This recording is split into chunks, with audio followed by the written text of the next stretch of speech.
आचार्य चाणक्य को आप और हम एक बेहतरीन नीति शास्त्र, महान प्रशिक्षक और ऐसे अर्थशास्त्री के तौर पर जानते हैं जिनकी तुलना किसी से संभव नहीं है। चाणक्य के वचन, उनकी नीतियां और उनके आदर्श आज भी बहुत से लोगों का मार्गदर्शन कर रहे हैं। इन सभी खूबियों के अलावा चाणक्य को राजनीति का भी अग्रदूत माना गया है। वे एक अतुलनीय डिप्लोमेट यानी कूटनीतिज्ञ, जो व्यक्ति और परिस्थिति के अनुसार सही और गलत जैसी बात कहते थे। चाणक्य के वचन परिस्थिति के अनुसार उपयुक्त थे, लेकिन फिर भी उन्हें हमेशा विवादों का सामना करना पड़ा।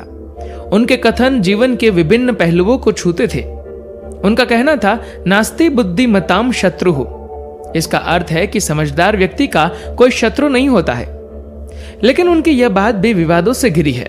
बहुत से लोग ये मानते हैं कि समझदार व्यक्ति बहुत से लोगों के लिए खतरा बन सकता है, इसलिए ऐसे लोगों की कोई कमी नहीं होगी जो उसे अपने रास्ते से हटाने का प्रयत्न करे। तो फिर यह कैसे संभव है कि समझदार व्यक्ति का कोई शत्रु ना हो? लेकिन अगर आप भी कुछ ऐसा ही सोचते हैं तो यकीन मानिए, ऐसा कुछ नहीं है।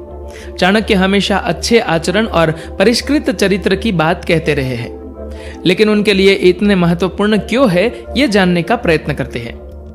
चाणक्य के अनुसार किताबें पढ़ना अच्छी बात है, लेकिन जब तक उन बातों को व्यवहार में नहीं लाया जाएगा, जब तक मनुष्य व्यवहारिक पहलुओं से अवगत नहीं होगा, तब तक वो कुछ सीख नहीं पाएगा।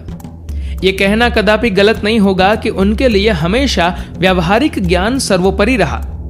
चाणक्य के अनुसार दोनों में से एक भी विद्या का ना होना नुकसान पहुंचा सकता है। चाणक्य के अनुसार जिस तरह हमारा पैसा अगर किसी और के पास रहे तो वह हमारे किसी काम का नहीं होता, कुछ इसी तरह ज्ञान अगर सिर्फ किताबों में ही रहेगा तो वह हमारे किसी काम का नहीं है।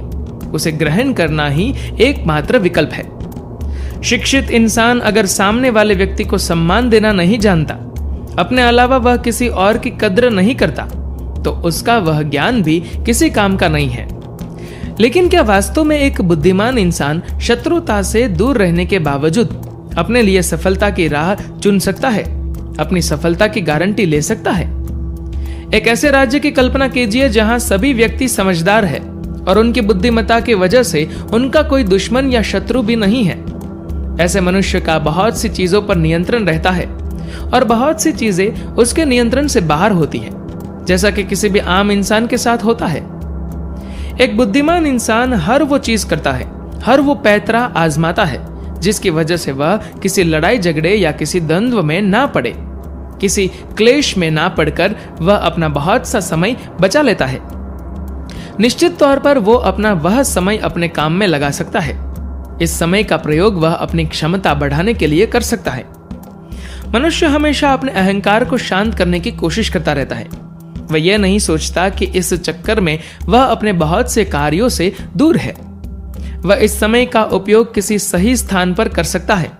मनुष्य को समझना चाहिए कि किसी से शत्रुता मोल लेकर अपने लिए ही समस्या बुला रहे हैं। आपका क्रोध, आपका गुस्सा और अहंकार हमेशा आग में घी डालने का काम कर रहे हैं। ऐसा करके आप समस्या को सुलझाने की जगह अपने लिए नई समस्या का निर्माण कर रहे होते हैं। एक समझदार इंसान इस बात को भली भांति समझता है कि बहस में पड़कर कुछ भी संभव नहीं है। अगर सामने वाला व्यक्ति मूर्ख है और आपकी बात को नहीं समझ रहा है, तो निश्चित तौर पर चुप रहकर अपना कार्य करने में ही भलाई है। अपने तथाकथित सम्मान को बचाने के लिए कुछ भी करना व्यर्थ है। धन्यवाद।